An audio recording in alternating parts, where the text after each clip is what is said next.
তো আমি এখন বরবটি ভুনা করব। এটা আগে থেকে নুন হলুদ দিয়ে সেদ্ধ করে রেখেছি। কড়াইতে তেল দিয়ে তেলটা গরম হয়ে গেলে ওতে একটু জিরে দিয়ে দেবো। জিরেটা একটু ভাজা ভাজা হয়ে গেলে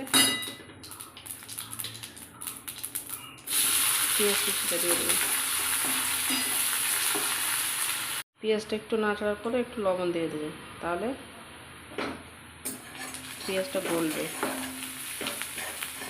কুচিয়ে রাখা কাঁচা লঙ্কা দিয়ে দিলাম, নেড়ে নিলাম একটু। কুচি করে রাখা টমেটো দিয়ে দিলাম, এটাকে নেড়ে নেব। খালি হলুদ গুঁড়ো, যেহেতু আগে থেকে কলাই সেদ্ধতে হলুদ দেওয়া আছে। জিরে গুঁড়ো একটুকু করে নেব।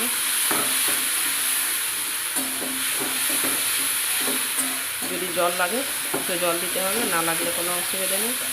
এখানে একটুখানি জল লাগবে, কারণ টমেটোটা হাইব্রিড, বেশি না, সেদ্ধ হতে সময় লাগবে, তাই একটু জল দিয়ে দিলাম। এর ওপরে সেদ্ধ করা কলাইগুলো দিয়ে দেবো, পরে নিয়ে চলে নেব।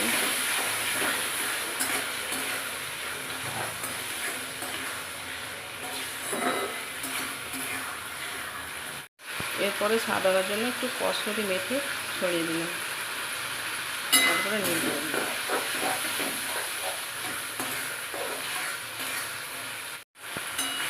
তো আমার বরবটি ভুনা হয়ে গেছে।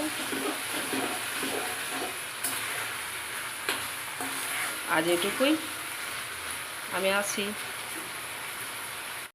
পরের ভিডিওতে আবার দেখা হবে। ভালো থাকবেন।